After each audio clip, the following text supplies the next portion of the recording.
Stitched. Original author, unknown.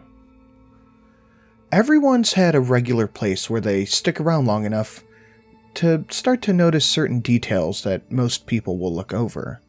Like a jogger who goes on the same trail every day and always passes a large stone. Or perhaps a man at a cafe to get his morning coffee always sees a certain painting on the wall. For me, I was a sophomore in high school, and I waited at the same bus stop every morning, which happened to be right next to a nature trail. I had recently moved to a neighborhood in Oklahoma City, which just so happens to be next to a nature reserve. I would often go out and see the wildlife early in the morning in the reserve, since my bus stop was at a place where the nature reserve was clearly visible. There was everything from squirrels to deer, and it wasn't too uncommon to see the occasional bobcat. On a particular day, I saw what looked like a dead dog, lying in the grass on its side near the edge of the woods. Now, it was an ugly little thing. Its tail was brown and hairless, kinda like a rat's, and its face was sunken in. You could almost see the details of its skull underneath the skin based on how thin it was. Its eyes were gone, and so were its lips and nose. What I found the most peculiar, however, was how the fur on its face seemed to be untouched, as well as the fur on its body. The dark brown fur looked well groomed and pretty well kept, like a domesticated dog. Perhaps someone had lost a pet. Maybe it got hit by a car. The corpse did seem fairly fresh, almost too fresh to have begun decomposition. How could its fur have been so clean and neat, yet its eyes, nose, and lips are just gone? I figured that since all of those were soft parts, they might have been eaten by other wild animals. But if that was the case, then why wasn't there any blood? Finally, the bus arrived and I had to go to school. I watched out my window as things grew smaller and smaller as we drove further and further away. When I got home that day, I was somewhat eager to take a closer look at the animal, but when I looked to where I had seen it, the creature was gone. The city must have cleaned it up. Since there was no reason to stay, I had chemistry homework. I decided to head home and just continue on with my day. That night was awful. There was a really bad thunderstorm that rolled in after dinner, and it kept me up till at least 1 o'clock in the morning. I really needed to sleep. I had school in the morning, and a test in geometry. The thunder and lightning didn't care about my schoolwork. It only proceeded to keep me awake. I decided to surf the web on my phone, finding it pointless to even try to sleep anymore. Eventually, 2 a.m. rolled around, and at about 2:30, I heard a tapping on my window. Now, this would scare anyone, of course, but what made it especially scary for me is that my bedroom was upstairs. Not only that, but we didn't have any trees outside of my window, or even on that entire side of the house. Frightened, but still curious, I hesitantly opened up the blinds to see what was making the noise. And when I did, I saw 2 little white pins of light and a big red glowing heart. The heart looked like that of a child's drawing, and seemed to be in front of something. I tried to get a better look at what it was, but it was too dark to see anything else. Luckily, I can't decide if it was good or bad luck. There was a flash of lightning and it lit up the entire room, to reveal a dog-like shadow before me. It was the dead dog that I saw at the bus stop earlier that day. Suddenly, the heart cracked and the creature let out this piercing cry. It wasn't just the cry of a dying animal in great pain. It was the sound an animal makes when it knows it's going to die. I had never been so terrified in my life. Out of pure shock, I jumped away from the window and fell onto my bed, accidentally falling onto my dog, Milo, waking him up and causing him to cry. I hated it when I heard Milo cry. He was such a sweetheart and didn't deserve any harm. I hugged him and calmed him down, feeling bad for squashing him. After Milo had fallen asleep again, I climbed back into bed and checked my phone. 2:59 a.m. I looked out my window one more time since I hadn't heard any more tapping. I only saw the now distant storm in the sky, nothing at my window. Relieved, I just brushed it off as a hallucination from fatigue and eventually fell asleep. Only a few hours to get up before school. The next morning at school, there was an announcement.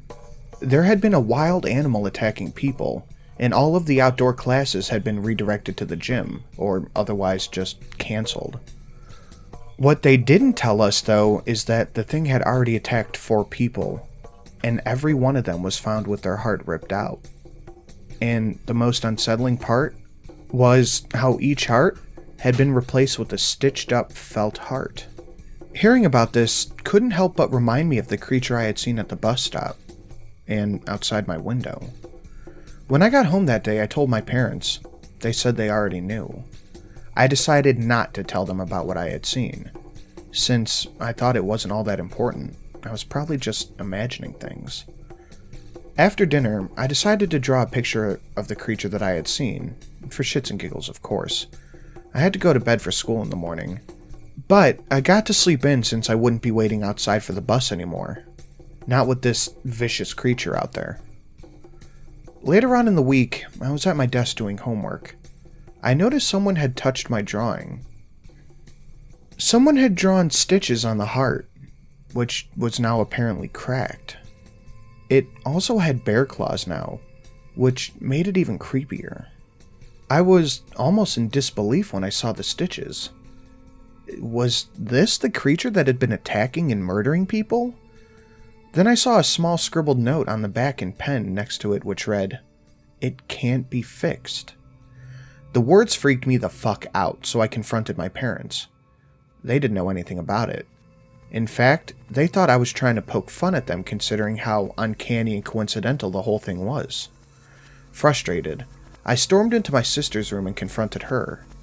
She was just learning how to read and write, but she didn't have a clue. I also doubt it was her since she was so young and innocent. She wouldn't write something like that. Not to mention, she hadn't been told about the creature's work. Again, that night, I heard the tapping outside of my window. I didn't even bother to open the blinds. This continued for days, and then weeks. And soon after, a month, I had no choice but to swallow my fear and peek through them. Again, the thing was just hanging on the gutter on the side of my house by its tail. It stared at me, snapping its jaws, teeth glistening in the pale moonlight. What scared me the most, however, was the dim glow of a torn, stitched-up heart on its chest. It also had black bear claws like in the picture. I shut the blinds and ran to my switch. The power was out. Thankfully, I could use my phone's flashlight, even though it wasn't too great. I had to use it sparingly since I only had 17% on my battery. I crept down the stairs to tell my mom and dad, but for whatever reason, they were gone. I wanted to call out for them, but I was held back by fear. I decided to check on my little sister, Emily. When I got to her room, I saw she was in bed. I was relieved. But only for a brief moment before I tried to wake her up. She wasn't breathing. I was startled and threw the covers off of her so I could attempt CPR. At that moment, my heart stopped as I saw my sister's bloody chest. Her heart had been gouged out and her rib cage was stuffed with a little felt heart. Emily was only 5 years old, and now she would never, ever get the privilege to grow up and read properly. Her life was gone. Tears streamed down my face as I stared at my sister's mutilated corpse. The worst part was, I knew I could never do anything to save her. It was done. I wanted to call the police, but for some convenient reason, the service on my phone was out. I turned my phone off and said a prayer for my sister, then put the covers back over her. I couldn't bear to look at her face. She had died with her eyes wide open. I was about to go outside to try to find help. I thought I heard my dog, but realized quickly that it wasn't him. The sound of the animal was much, much too big, and it sounded like it had big claws. I tried to hide fast, so without a second thought, I locked myself in the bathroom. Then I heard the sound of claws dragging across the floor, growing nearer as it made its way through the house. There were several loud crashes, followed by a disturbing hissing noise. The sounds only got louder. As much as I wanted to get revenge, I knew that I would never stand a chance against the beast. I would only have to make a break for it. Just run away as fast as I can. I carefully unlocked the bathroom door, and as soon as I had it open, I ran straight for the front door and shot out of the house. I screamed for help, claiming that there was a wild animal in my house, but with every yell I let out, the more and more helpless I felt, as nobody seemed to be noticing me. I went to every neighbor's house that I could, and nobody answered. It was only 11 p.m., so you'd think that people would still be awake. That's when I noticed that nobody was home. Anywhere. The whole neighborhood seemed to be abandoned and suddenly quiet. Almost like it was a post-apocalyptic city. I didn't know what else to do. So I hid in a tree in someone's front yard about a block away from my house, and that's where I slept until daybreak. There was no way I was going back to my house. I awoke the next morning in the tree and ended up missing my bus to school. Apparently, a lot of other kids did too. I walked home to see if it was safe, as well as to see if my parents were home. They were. They were standing in the front yard of our house, just like many other families. Or what was left of them. With cops at every single house. My mom and dad were in tears, hysterical over Emily's death. When they saw me, they ran up to me and hugged me. My dad was never one to hug, but even he held me tight. I hugged them back and asked where they had gone. They said they had gotten a phone call from a relative who needed some help, and they thought that we'd be okay by ourselves. Although I was upset, I really couldn't be mad at them. They have done this before, but of course, things never really ended like this. It appeared that almost my entire street was taken out by the thing. Every house I had gone to had seen the site of a recent murder, whether it be children or the entire family. All of the victims had little sewn hearts in place of their real ones, tucked into their chest cavities.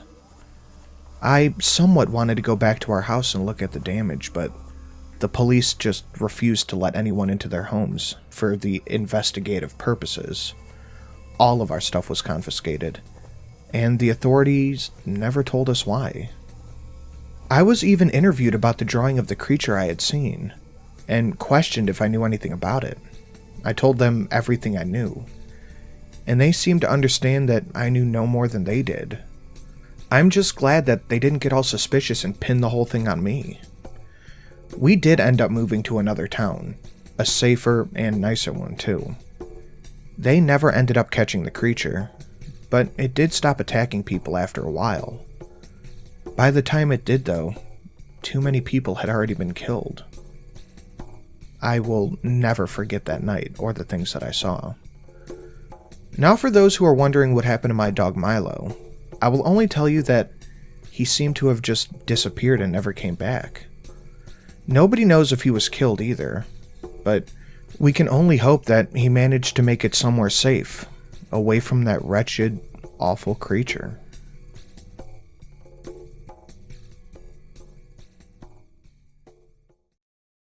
I would like to take this opportunity to thank any $10 and above patrons, all of which are listed on screen.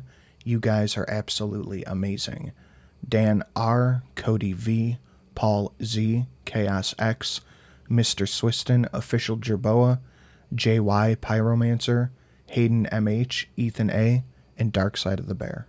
Guys, if you would like access to some special Patreon-only content, about 2 or 3 different stories a month, one is even over an hour long, and different perks, go check it out.